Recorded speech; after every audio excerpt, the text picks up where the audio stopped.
Hi friends, welcome to വീലാൻഡ്.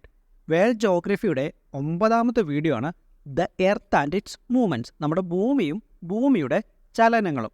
സൗരയൂഥത്തിലെ ഗ്രഹങ്ങൾക്കിടയിൽ നമ്മുടെ ഭൂമി അറിയപ്പെടുന്നത് ബ്ലൂ പ്ലാനറ്റ് അല്ലെങ്കിൽ നീലഗ്രഹമെന്നാണ്. അതിന് കാരണം നമ്മുടെ ഭൂമിയുടെ 71% ജലമാണ്. അതിനാലാണ് നമ്മുടെ ഭൂമിക്ക് ഈ ഒരു പേര് ലഭിച്ചത്. രണ്ടാമതായി, ആരാണ് ആദ്യമായി ഫിസിക്കൽ എവിഡൻസിനെ അടിസ്ഥാനമാക്കി നമ്മുടെ ഭൂമി ഗോളാകൃതിയിലാണ് എന്ന് സ്ഥാപിച്ചത്? അത് നമ്മുടെ ഗ്രീക്ക് ഫിലോസഫറായിട്ടുള്ള അരിസ്റ്റോട്ടിലാണ്. ഒരു കാലഘട്ടം വരെ മനുഷ്യർ വിശ്വസിച്ചിരുന്നത് ഭൂമി പരന്നതാണ് എന്ന രീതിയിലാണ്. BC കാലഘട്ടങ്ങളിലൊക്കെ ഇതിനെ ലംഘിച്ചുകൊണ്ട് ഭൂമി പരന്നതല്ല, മറിച്ചത് ഗോളാകൃതിയിലാണ് ഇരിക്കുന്നത് എന്ന് പറയുന്നത് വധശിക്ഷ വരെ ലഭിക്കുന്ന ഒരു കുറ്റമായിരുന്നു. ഭൂമിയുടെ സർക്കംഫറൻസ് അല്ലെങ്കിൽ ചുറ്റളവ് എന്ന് പറയുന്നത് 40,075 കിലോമീറ്ററാണ്. അതുപോലെ തന്നെ നമ്മുടെ ഭൂമിയുടെ ഡയമീറ്റർ എന്ന് പറയുന്നത് 12,742 കിലോമീറ്ററുമാണ്. അതുപോലെ തന്നെ നമ്മുടെ ഭൂമിയുടെ ടോട്ടൽ ഏരിയ എന്ന് പറയുന്നത് 510 മില്യൺ സ്ക്വയർ കിലോമീറ്ററുമാണ്. നമ്മൾ നേരത്തെ തന്നെ ജോഗ്രഫിയുടെ മുമ്പത്തെ ക്ലാസ്സുകൾ പഠിച്ച സമയത്ത് പറഞ്ഞായിരുന്നു, ഭൂമി സൂര്യനെ ചുറ്റുന്നത് ഒരു എലിപ്റ്റിക്കൽ ഓർബിറ്റിൽ കൂടിയാണ്.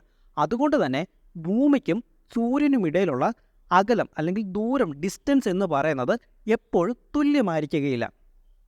അപ്പോൾ ഈ ഒരു കാര്യം കൊണ്ട് തന്നെ നമ്മുടെ ഭൂമിക്കും സൂര്യനും ഇടയ്ക്കുള്ള ദൂരം അല്ലെങ്കിൽ ഡിസ്റ്റൻസ് എന്ന് നമ്മൾ പറയുന്നത് ഇതിനിടയ്ക്കുള്ള ആവറേജ് ഡിസ്റ്റൻസിനെയാണ്.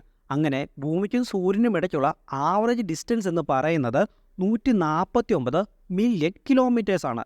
നമ്മുടെ ഭൂമി സൂര്യനെ ചുറ്റുന്നത് ഒരു എലിപ്റ്റിക്കൽ ഓർബിറ്റിൽ കൂടിയാണ് എന്ന് നമ്മൾ പറഞ്ഞായിരുന്നു. അപ്പോൾ അതുകൊണ്ട് തന്നെ ചില സമയങ്ങളിൽ നമ്മുടെ ഭൂമി സൂര്യനിൽ നിന്നും അങ്ങ് അകലെ പോവുകയും ചില സമയങ്ങളിൽ നമ്മുടെ ഭൂമി സൂര്യനോട് അടുത്ത് വരികയും ചെയ്യും.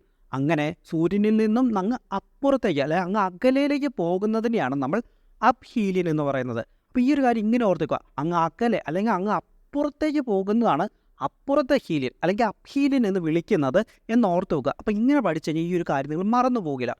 എല്ലാ വർഷവും 4th ജൂലൈ, അതായത് ജൂലൈ മാസത്തിലെ 4ാം തീയതിയാണ് അപ്ഹീലിയൻ സംഭവിക്കുന്നത്. അല്ലെങ്കിൽ നമ്മുടെ ഭൂമി സൂര്യനിൽ നിന്നും ഏറ്റവും അകലെ, ഏറ്റവും ദൂരത്തിൽ പോകുന്നത് ജൂലൈ മാസത്തിലെ 4ാം തീയതിയാണ്. അങ്ങനെ നടക്കുന്ന സമയം ഭൂമിയും സൂര്യനും തമ്മിലുള്ള ഏറ്റവും ദൂരം കൂടിയ നമുക്ക് ഡിസ്റ്റൻസിലെത്താൻ സാധിക്കും. ആ ഒരു ഡിസ്റ്റൻസ് എന്ന് പറയുന്നത് 152 മില്യൺ കിലോമീറ്റർ ദൂരമാണ്. അങ്ങനെ ഇതിന് ശേഷം നമ്മുടെ ഭൂമി സൂര്യനോട് അടുത്ത് വരികയും അടുത്ത് വന്ന് എല്ലാ വർഷവും ജനുവരി മാസത്തിൽ 3ാം തീയതി സൂര്യനോട് ഏറ്റവും അടുത്ത് വരികയും ചെയ്യും. അങ്ങനെ വരുന്ന ആ ഒരു ദിവസത്തെയാണ് നമ്മൾ, അല്ലെങ്കിൽ ആ ഒരു ദിവസത്തിൽ നടക്കുന്ന ആ ഒരു പ്രതിഭാസത്തെയാണ് നമ്മൾ പെരിഹീലിയൻ എന്ന് വിളിക്കുന്നത്. നമ്മുടെ ഭൂമിയും സൂര്യനും തമ്മിൽ ഏറ്റവും അടുത്ത് വരുന്നതിനെയാണ് നമ്മൾ പെരിഹീലിയൻ എന്ന് വിളിക്കുന്നത്. അങ്ങനെ ഏറ്റവും അടുത്ത് വരുന്ന സമയം സൂര്യനും ഭൂമിക്കും ഇടയിലുള്ള ഡിസ്റ്റൻസ് അല്ല ദൂരം എന്ന് പറയുന്നത് 147 മില്യൺ കിലോമീറ്റേഴ്സാണ്. ഇനി നമുക്ക് നമ്മുടെ ഭൂമിയുടെ വിവിധ ചലനങ്ങളെക്കുറിച്ച് നോക്കാം. നമ്മുടെ ഭൂമിക്ക് പ്രധാനമായിട്ടും 2 തരത്തിലുള്ള ചലനങ്ങളാണുള്ളത്. ഒന്നാമതായി റൊട്ടേഷനും രണ്ടാമതായി റെവല്യൂഷനും. അപ്പോൾ എന്താണ് റൊട്ടേഷൻ എന്നാൽ? ഒരു വസ്തു സ്വയം കറങ്ങുന്നതിനെയാണ് നമ്മൾ അതിൻ്റെ റൊട്ടേഷൻ എന്ന് വിളിക്കുന്നത്. അങ്ങനെ നമ്മുടെ ഭൂമി അതിൻ്റെ ഇമാജിനറി ആയിട്ടുള്ള ആക്സിസിൽ, അതിൻ്റെ ഇമാജിനറി ആയിട്ടുള്ള അച്ചുതണ്ടിൽ വെസ്റ്റിൽ നിന്നും ഈസ്റ്റിലേക്ക് കറങ്ങിക്കൊണ്ടിരിക്കുകയാണ്. അല്ലെങ്കിൽ നമുക്കതിനെ പറയാം, പടിഞ്ഞാറ് നിന്നും കിഴക്കോട്ട് നമ്മുടെ ഭൂമി കറങ്ങിക്കൊണ്ടിരിക്കുകയാണ്. അപ്പോൾ അതുകൊണ്ട് തന്നെ നമുക്ക് എന്ത് തോന്നും? നമുക്ക് നമ്മുടെ സൂര്യൻ ഉദിക്കുന്നത് കിഴക്കല്ലെങ്കിൽ ഈസ്റ്റിലായിട്ട് നമുക്ക് തോന്നുവാനുള്ള കാരണവും അതാണ്. കാരണം നമ്മുടെ ഭൂമി കറങ്ങുന്നത് വെസ്റ്റിൽ നിന്നും ഈസ്റ്റിലേക്കാണ്, അല്ലെങ്കിൽ പടിഞ്ഞാറ് നിന്നും കിഴക്കോട്ടാണ് നമ്മുടെ ഭൂമി കറങ്ങുന്നത്. അതുകൊണ്ട് തന്നെ നമുക്ക് എന്ത് തോന്നും? നമ്മുടെ സൂര്യൻ ഉദിക്കുന്നത് ഈസ്റ്റ് അല്ലെങ്കിൽ കിഴക്കായിട്ട് നമുക്ക് അനുഭവപ്പെടാനുള്ള കാരണം ഭൂമിയുടെ ഈ കറക്കമാണ്. അങ്ങനെ നമ്മുടെ ഭൂമി ഒന്ന് സ്വയം കറങ്ങി വരുവാനായി എടുക്കുന്ന സമയം എന്ന് പറയുന്നത് 23 മണിക്കൂർ 56 മിനിറ്റ് 40.91 സെക്കൻഡ്സ് ആണ്. അങ്ങനെ ഇതിൻ്റെ ഫലമായാണ് നമ്മുടെ ഭൂമിയിൽ രാത്രിയും പകലും നമുക്ക് മാറി അനുഭവപ്പെടുന്നത്. അതുപോലെ തന്നെ നമ്മുടെ ഭൂമിയുടെ ഈ ഒരു കറക്കം കാരണം വേലിയേറ്റവും വേലിയിറക്കവും ദിവസവും മാറി ഉണ്ടാകുന്നു. അപ്പോൾ എന്തുകൊണ്ടാണ് ഇങ്ങനെ ദിവസം വേലിയേറ്റവും വേലിയിറക്കവും ഭൂമി കറങ്ങുന്നതുകൊണ്ട് മാറി ഉണ്ടാകുന്നത്? അതിന് കാരണം നമ്മുടെ ഭൂമി ഇങ്ങനെ കറങ്ങുന്ന സമയത്ത് ഒരു സമയം ഒരു പ്രദേശം നമ്മുടെ ചന്ദ്രൻ്റെ സ്വാധീനത്തിൽ വരികയും മറ്റു പ്രദേശം ചന്ദ്രൻ്റെ സ്വാധീനത്തിന് പുറത്തു വരികയും ചെയ്യും. അപ്പോൾ അതിനെ അടിസ്ഥാനമാക്കി നമ്മുടെ ഭൂമിയിൽ ദിവസവും വേലിയിറക്കവും വേലിയേറ്റവും നമ്മുടെ ഭൂമിയുടെ ഈ കറക്കം കാരണം ഉണ്ടായിക്കൊണ്ടിരിക്കുന്നു. ഇനി നമ്മുടെ ഭൂമിയുടെ രണ്ടാമത്തെ ചലനമാണ് റെവല്യൂഷൻ. നമ്മുടെ ഭൂമി സൂര്യനെ വലം വയ്ക്കുന്നതിനെയാണ് നമ്മൾ റെവല്യൂഷൻ എന്ന് വിളിക്കാറുള്ളത്. അങ്ങനെ ഒരു തവണ നമ്മുടെ സൂര്യനെ പൂർണ്ണമായും വലം വയ്ക്കുവാൻ എടുക്കുന്ന സമയമാണ് 365 ദിവസം 5 മണിക്കൂർ 48 മിനിറ്റ് 45.51 സെക്കൻഡ്സ്. അങ്ങനെ ഇതിൻ്റെ ഫലമായി നമുക്ക് ഭൂമിയിൽ വിവിധ കാലാവസ്ഥകൾ രൂപപ്പെടുന്നു. അതുപോലെ തന്നെ രാത്രിയുടെയും പകലിൻ്റെയും ദൈർഘ്യത്തിൽ വരുന്ന മാറ്റത്തിന് കാരണം നമ്മുടെ ഭൂമിയുടെ സൂര്യന് ചുറ്റുമുള്ള ഈ കറക്കമാണ്. അതുപോലെ തന്നെ നമ്മുടെ ഭൂമിയിലെ സോളിസ്റ്റിക്സ്, ഇക്വിനോക്സ്, ഈ പ്രതിഭാസങ്ങളിലെല്ലാം കാരണമാകുന്നത് നമ്മുടെ ഭൂമിയുടെ സൂര്യന് ചുറ്റുമുള്ള കറക്കമാണ്. അപ്പോൾ നിങ്ങൾക്കൊരു ചോദ്യം വരാം, എന്തുകൊണ്ട് സോളിസ്റ്റിക്സ് രൂപപ്പെടുന്നു, അല്ലെങ്കിൽ എന്തുകൊണ്ട് ഇക്വിനോക്സ് രൂപപ്പെടുന്നു എന്ന് നിങ്ങളുടെ അടുത്തൊരു ചോദ്യം വരുന്ന സമയത്ത് അതിൻ്റെ ഉത്തരം എന്ന് പറയുന്നത് നമ്മുടെ ഭൂമിയുടെ സൂര്യന് ചുറ്റുമുള്ള ചെരിഞ്ഞ കറക്കമാണ്. വെറും കറക്കമല്ല, നമ്മുടെ ഭൂമിയുടെ സൂര്യന് ചുറ്റുമുള്ള ചെരിഞ്ഞുള്ള കറക്കം കാരണമാണ് സോളിസ്റ്റിക്സും ഇക്വിനോക്സും രൂപപ്പെടുന്നത്. നമ്മുടെ ഭൂമി സൂര്യന് വെറുതെ കറങ്ങിക്കഴിഞ്ഞാൽ സോളിസ്റ്റിക്സും ഇക്വിനോക്സും രൂപം കൊള്ളുകയില്ല. പകരം നമ്മുടെ ഭൂമി സൂര്യനെ ഉള്ള ചെരിവോടുകൂടി ചെരിഞ്ഞ് കറങ്ങുന്നതുകൊണ്ടാണ് സോളിസ്റ്റിക്സും ഇക്വിനോക്സും എല്ലാം മാറി മാറി നമ്മുടെ ഭൂമിയിൽ അനുഭവപ്പെടുന്നത്. ഇനി നമ്മുടെ അവസാന പോയിന്റിലേക്ക് പോകാം. അവസാന പോയിന്റാണ് നമ്മുടെ ഭൂമിയുടെ ചെരിവ്. നമ്മുടെ ഭൂമിയുടെ ചെരിവ് എത്രയെന്ന് നമ്മൾ പലരോടും ചോദിക്കുന്ന സമയത്ത് ചാടിക്കേറി 23 ഡിഗ്രി എന്ന് പറയും. പക്ഷെ അതിൻ്റെ ഉത്തരം അങ്ങനെയല്ല വരുന്നത്. നമ്മുടെ ഭൂമി നമ്മുടെ സൂര്യനെ ചുറ്റുന്നത് ഒരു എലിപ്റ്റിക്കൽ ഓർബിറ്റിൽ കൂടിയാണെന്ന് പറഞ്ഞു. നമ്മുടെ ഈ ഓർബിറ്റലിനെ തൽക്കാലം നിങ്ങളൊരു ഡിസ്ക്കായിട്ട് കണക്കാക്കുക. നമ്മുടെ CDയൊക്കെ അല്ലേ, അതുപോലൊരു ഡിസ്ക്കായിട്ട് കണക്കാക്കുക. അങ്ങനെയുള്ളൊരു ഡിസ്ക്കായിട്ട് കണക്കാക്കുന്ന സമയത്ത് ആ ഡിസ്കിൻ്റെ മുകൾ ഭാഗം നമുക്കറിയാം ഒരു സമതല, ഒരു പ്ലെയിൻ പോലെയാണ് ഇരിക്കുന്നത്. അങ്ങനെ നമ്മുടെ ഭൂമി സൂര്യന് ചുറ്റുന്ന ഈ ഒരു ഓർബിറ്റലിനെ നമുക്ക് തൽക്കാലം എലിപ്റ്റിക്കൽ പ്ലെയിൻ എന്ന് വിളിക്കാം.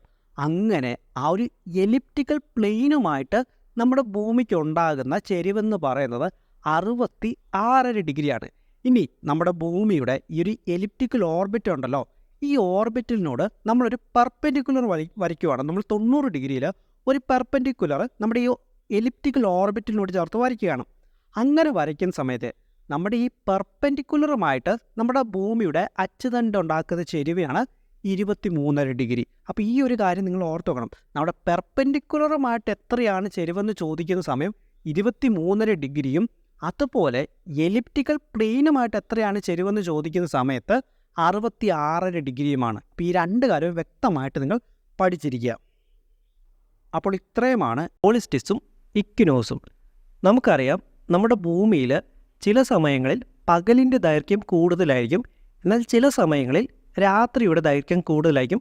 അതുപോലെ തന്നെ ഒരു വർഷം നമുക്ക് വിവിധ കാലാവസ്ഥകളും രൂപം കൊള്ളുന്നുണ്ട്.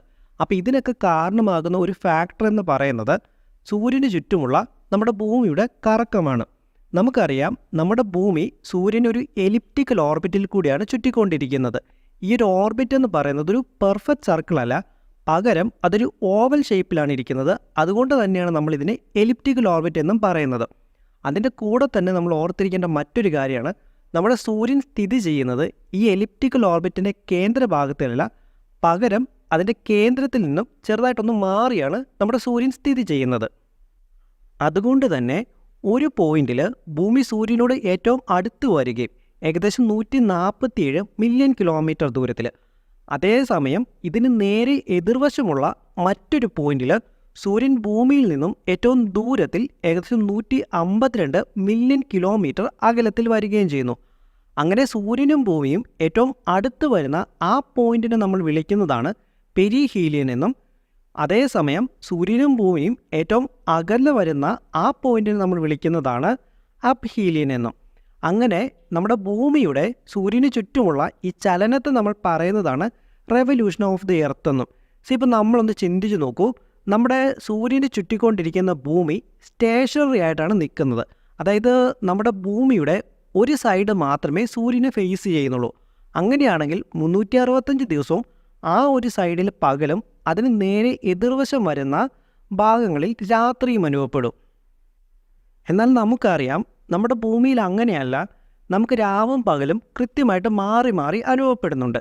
അതിന് കാരണം ഭൂമി സൂര്യന് ചുറ്റുന്ന കൂടെ തന്നെ ഭൂമിയുടെ സ്വന്തം അച്ചുതണ്ടിൽ ഭൂമി സ്വയം റൊട്ടേറ്റ് ചെയ്യുകയും ചെയ്യുന്നുണ്ട്. ഇതാണ് ഭൂമിയിൽ രാവും പകലും ഉണ്ടാകാനുള്ള കാരണം എന്ന് പറയുന്നത്. ഈ ഒരു മോഡൽ വെച്ച് നമ്മൾ നോക്കുകയാണെങ്കിൽ ഭൂമിയുടെ റൊട്ടേഷണൽ ആക്സിസ് എക്ലിപ്റ്റിക് പ്ലെയിന് പെർപെൻഡിക്കുലറായിട്ട് വരുന്നതായിട്ട് നമുക്ക് കാണുവാൻ സാധിക്കും. ഈ എക്ലിപ്റ്റിക് പ്ലെയിൻ എന്ന് പറയുന്നത് ഭൂമിയുടെയും സൂര്യൻ്റെയും ഓർബിറ്റുകൾ ഉൾപ്പെടുന്ന ഒരു ഇമാജിനറി പ്ലെയിനാണ്. അങ്ങനെ ഈ ഒരു മോഡലിൽ എക്ലിപ്റ്റിക് പ്ലെയിന് പെർപെൻഡിക്കുലറായിട്ടാണ് ഭൂമിയുടെ ആക്സിസ് വരുന്നതെങ്കിൽ 12 മണിക്കൂർ പകലും 12 മണിക്കൂർ രാത്രിയും കൃത്യമായിട്ട് അനുഭവപ്പെടുന്നതാണ്. എന്നാൽ ഇങ്ങനെ പറഞ്ഞാൽ നമ്മുടെ മോഡൽ ശരിയാകില്ല, അത് ആക്യുറേറ്റ് ആകില്ല. കാരണം നമുക്കറിയാം പകലിൻ്റെയും രാത്രിയുടെയും ദൈർഘ്യം വർഷം മുഴുവൻ നമ്മൾ എടുത്തു കഴിഞ്ഞാൽ അത് തുല്യമായിരിക്കുകയില്ല. കാരണം നമ്മളിപ്പോൾ നോർത്ത് ഇന്ത്യയിലേക്കൊക്കെ പോവുകയാണെങ്കിൽ സമ്മർ സീസൺ ആയിക്കഴിഞ്ഞാൽ രാത്രി 7 മണിയാകുന്ന സമയത്തും സൂര്യൻ അവിടെ അസ്തമിക്കുകയില്ല. എന്നാൽ വിൻ്റർ സീസൺ നമ്മൾ എടുക്കുകയാണെങ്കിൽ രാത്രി 6 മണി ആകുന്നതിന് മുന്നേ തന്നെ സൂര്യൻ അസ്തമിക്കുകയും ചെയ്യും. ഇതിന് കാരണം ഭൂമിയുടെ ആക്സിസ് എക്ലിപ്റ്റിക് പ്ലെയിനോട് പെർപെൻഡിക്കുലർ അല്ല, പകരം എക്ലിപ്റ്റിക് പ്ലെയിനോട് 66 ഡിഗ്രി ടിൽറ്റ് ചെയ്തിട്ടാണ് ഇരിക്കുന്നത്. അല്ലെങ്കിൽ നമുക്കിതിന് ഇങ്ങനെ പറയാം, പെർപെൻഡിക്കുലർ പ്ലെയിനോട് 23 ഡിഗ്രി ചെരിഞ്ഞാണ് ഇരിക്കുന്നതെന്ന് പറയാം. കാരണം രണ്ടും കറക്റ്റാണ്. കാരണം എക്ലിപ്റ്റിക് പ്ലെയിനോട് 66 ഡിഗ്രി ചെരിവെന്ന് പറയുന്ന സമയത്ത് പെർപെൻഡിക്കുലർ പ്ലെയിനോട് ബാക്കി വരുന്ന 23 ഡിഗ്രി ചെരിവ് സ്വാഭാവികമായിട്ട് വരും. അതാണ് ഈ 66 ഡിഗ്രിയും 23 ഡിഗ്രിയുടെയും കഥ എന്ന് പറയുന്നത്. ഭൂമിയുടെ ഇതേ ചെരിവ് തന്നെയാണ് ഭൂമി വിവിധ കാലങ്ങളിൽ രാത്രിയും പകലും ഇങ്ങനെ വ്യത്യസ്ത ദൈർഘ്യങ്ങളിൽ അനുഭവപ്പെടാനുള്ള കാരണമെന്ന് പറയുന്നത്. ഈ ഒരു ചെരിവിൻ്റെ മറ്റൊരു പ്രത്യേകത സൂര്യനും ഭൂമി ചുറ്റി വരുന്ന ഒരു കംപ്ലീറ്റ് റെവല്യൂഷനിലും ഈ ചെരിവ് അതുപോലെ തന്നെ ഭൂമി മെയിൻറ്റെയിൻ ചെയ്യുന്നുണ്ട്. ഒന്ന് ഇമാജിൻ ചെയ്ത് നോക്കൂ, ഭൂമിയുടെ ചെരിവ് ഇങ്ങനെയാണെങ്കിൽ സൂര്യന് ചുറ്റും കറങ്ങുന്ന സമയത്ത് അതിൻ്റെ ചെരിവിൽ നിരന്തരമായി മാറ്റം വന്നുകൊണ്ടിരിക്കും. എന്നാൽ അങ്ങനെയല്ല ഭൂമി കറങ്ങുന്നത്. അതിൻ്റെ ചെരിവിൽ അതിൻ്റെ ഡയറക്ഷനിൽ യാതൊരു മാറ്റവും വരുത്താതെയാണ് അത് സൂര്യന് ചുറ്റും കറങ്ങുക. ഇതിനെ നമ്മൾ വിളിക്കുന്ന പേരാണ് ആക്സിയൽ പാരലിസം എന്നുള്ളതും. ഇതേ കാരണം കൊണ്ട് തന്നെ ചില സമയങ്ങളിൽ ഭൂമിയുടെ നോർത്തേൺ ഹെമിസ്ഫിയർ ആയിരിക്കും സൂര്യന് അഭിമുഖമായിട്ട് വരിക. എന്നാൽ ചില സമയങ്ങളിൽ ഭൂമിയുടെ സതേൺ ഹെമിസ്ഫിയർ ആയിരിക്കും സൂര്യന് അഭിമുഖമായിട്ട് വരിക.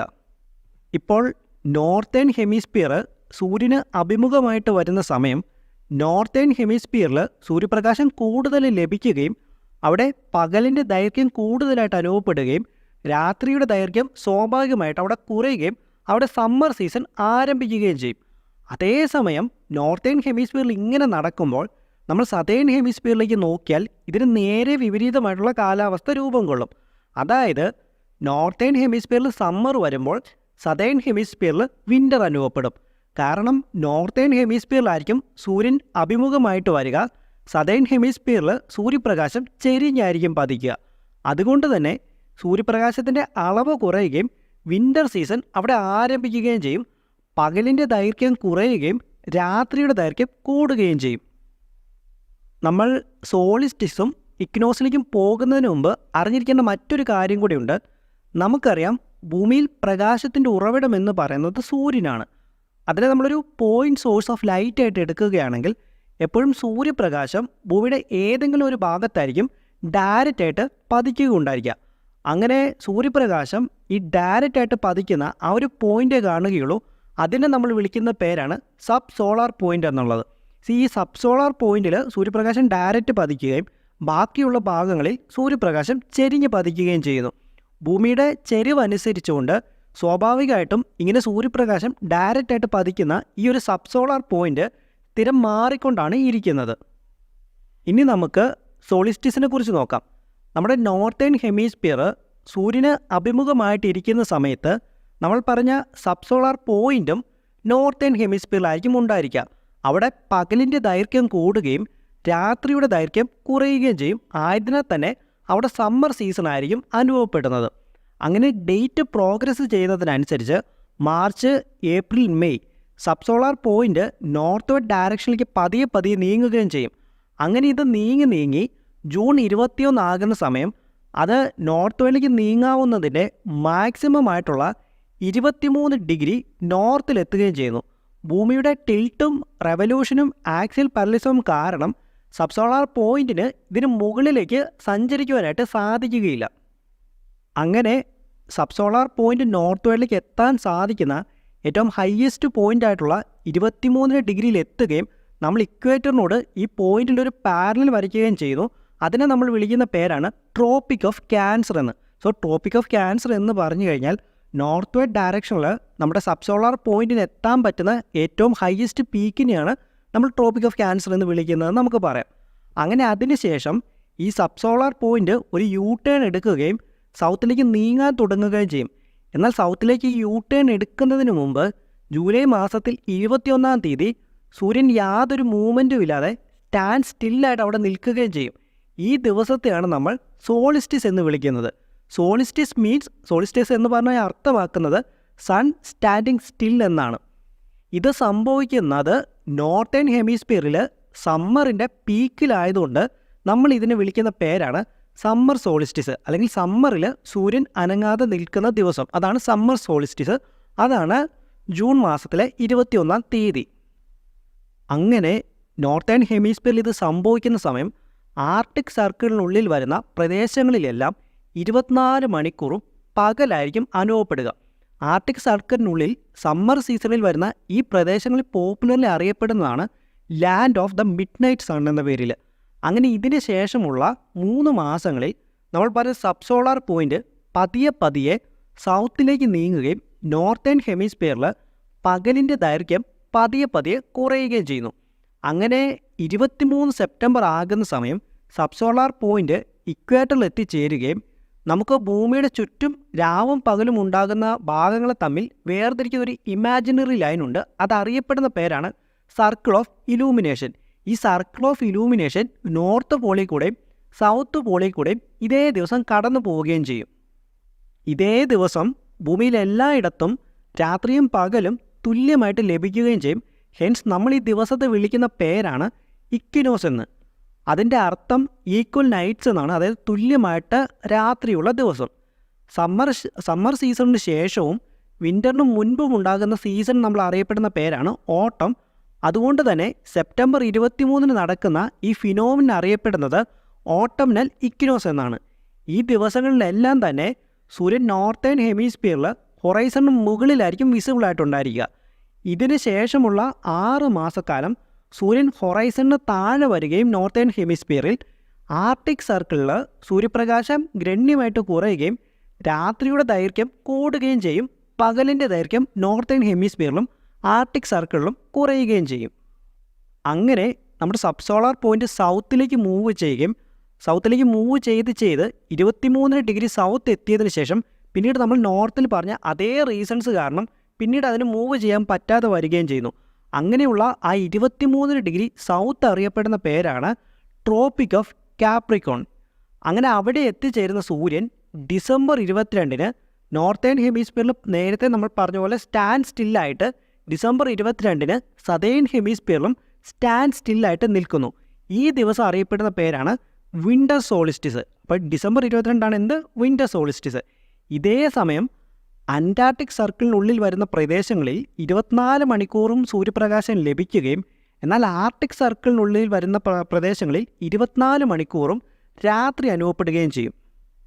നോർത്തേൺ ഹെമിസ്ഫിയറിൽ ഇതേ സമയം വിൻ്റർ ആയതിനാലാണ് ഇതിനെ നമ്മൾ വിൻ്റർ സോളിസ്റ്റിസ് എന്ന് വിളിക്കുന്നത്. എന്നാൽ സതേൺ ഹെമിസ്ഫിയറിൽ ഇതേ സമയം സമ്മർ സീസൺ അനുഭവപ്പെടുകയും ചെയ്യുന്നു. അവർക്ക് പകലിൻ്റെ ദൈർഘ്യം കൂടുകയും രാത്രിയുടെ ദൈർഘ്യം കുറയുകയും ചെയ്യുന്നു. ഇതേ സമയമാണ് നമുക്ക് വാർത്തകളിൽ കാണുന്ന ഓസ്ട്രേലിയയിലൊക്കെ ഉണ്ടാകുന്ന വലിയ രീതിയിലുള്ള ബുഷ് ഫയറും കാട്ടുതീയൊക്കെ ഉണ്ടാകുന്നത്. കാരണം ആ സമയത്താണ് ഓസ്ട്രേലിയയിൽ വലിയ രീതിയിലുള്ള വേനൽ അനുഭവപ്പെടുന്നത്. എന്നാൽ ഇതിനെ നമ്മൾ വിൻ്റർ സോളിസ്റ്റിസ് വിളിക്കാനുള്ള കാരണം ഇതേ സമയമായിരിക്കും നമ്മുടെ നോർത്തേൺ ഹെമിസ്ഫിയറിൽ വിൻ്റർ സീസൺ അനുഭവപ്പെടുന്നത്. അതുകൊണ്ടാണ് അതിന് ഹെൻസ് വിൻ്റർ സോളിസ്റ്റിസ് എന്നുള്ള പേര് വന്നത്. ബട്ട് ഇതേ സമയമായിരിക്കും ഓസ്ട്രേലിയയിലൊക്കെ കടുത്ത വേനൽ വരുന്നത്. അങ്ങനെ ഇതിന് ശേഷമുള്ള 6 മാസങ്ങളിൽ സൂര്യൻ നോർത്തിലേക്ക് നീങ്ങാൻ തുടങ്ങുകയും മാർച്ച് 10-ന് വീണ്ടും ഇക്വേറ്ററിൽ എത്തിച്ചേരുകയും ചെയ്യുന്നു. വിൻ്ററിന് ശേഷമുള്ളതും സമ്മറിന് മുൻപുമുള്ളതുമായിട്ടുള്ള കാലം അറിയപ്പെടുന്നതാണ് സ്പ്രിങ്. ഹെൻസ് മാർച്ച് 21-ന് ഉണ്ടാകുന്ന ഈ ഒരു ഇക്വിനോസിനെ നമ്മൾ സ്പ്രിങ് ഇക്വിനോസ് എന്നും വിളിക്കുന്നു. അല്ലെങ്കിൽ ഇതിന് വെർണൽ ഇക്വിനോസ് എന്ന മറ്റൊരു പേരും ഉണ്ട്. ഓക്കെ, അതുമാണ് നമുക്ക് ഈ മാർച്ച് 21-ന് ഉണ്ടാകുന്ന സ്പ്രിങ് ഇക്വിനോസ് എന്ന് പറയുന്നത്.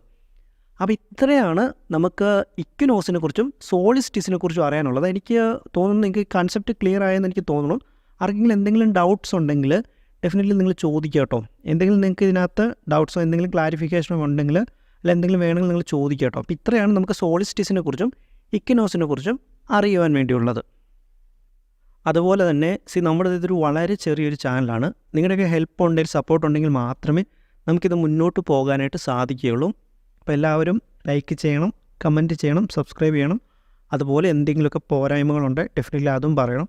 നിങ്ങൾ പോസിറ്റീവായിട്ടുള്ള ക്രിറ്റിസിസംസ് പറയുന്ന സമയത്ത് മാത്രമേ നമുക്കത് കറക്റ്റ് ചെയ്യാനായിട്ട് സാധിക്കുകയുള്ളൂ. Okay, thank you.